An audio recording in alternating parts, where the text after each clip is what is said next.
Les grandes tendances cette année au CES, elles étaient multiples. Il y avait autant de véhicules autonomes que de 5G, d'objets connectés pour la maison, pour le sommeil, pour le sport, que de télévision à de très grands formats ou de très haute résolution. Quasiment tous les secteurs y passent en fait. Les entreprises françaises au CES, elles étaient très nombreuses, j'en ai compté 410 à peu près.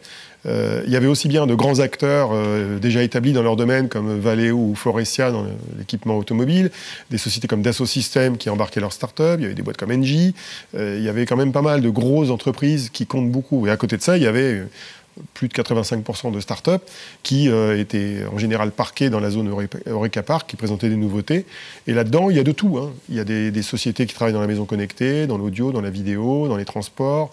Il y a des sociétés qui sont très présentes dans le monde de la santé. Il y en a beaucoup. Et en général, les start-up françaises qu'on voit au CES, elles sont assez innovantes, en tout cas dans le produit qu'elles présentent. Alors après, ça peut être des produits qui touchent des marchés niches, qui ne sont pas forcément des marchés gigantesques, mais il y a en général beaucoup de solutions intéressantes.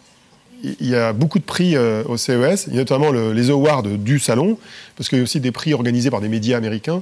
Et les awards du salon ont vu, je crois, 31 sociétés françaises récompensées à la hauteur de 42 prix, parce qu'il y en a quelques-uns comme Cosmo Connected qui ramassaient plusieurs prix.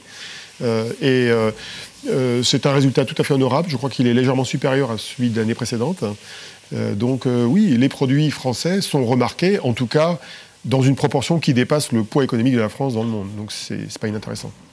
L'annonce qui m'a le plus marqué autour du salon, ça a été l'annonce d'une voiture autonome, une berline, d'une société qui associe des Chinois, des Allemands, des Américains, des Anglais et un Français, qui s'appelle Byton, avec ce qu'on pourrait considérer comme un concept car, mais qui est censé être disponible d'ici 2 ans, 2019, qui est très intéressant dans sa conception, dans l'intégration des fonctions de véhicules à conduite assistée ou autonome, dans la liaison entre la voiture, le téléphone et la montre, et dans finalement une voiture qui s'intègre parfaitement dans une vie numérique coordonnée et qui d'ailleurs servira probablement à être une voiture partagée, pas une voiture qu'on possède au niveau d'une seule famille.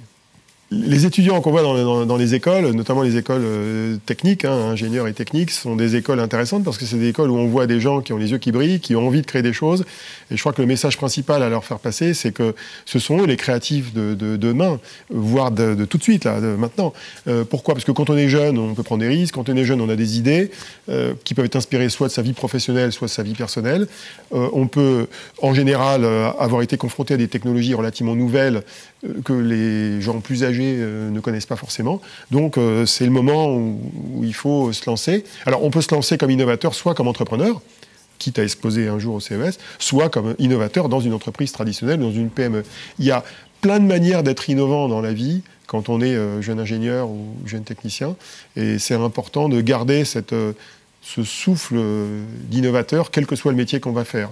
Les jeunes d'aujourd'hui sont ceux qui doivent bousculer l'ordre établi, technologique, dans les usages, dans toutes les entreprises, petites ou grandes.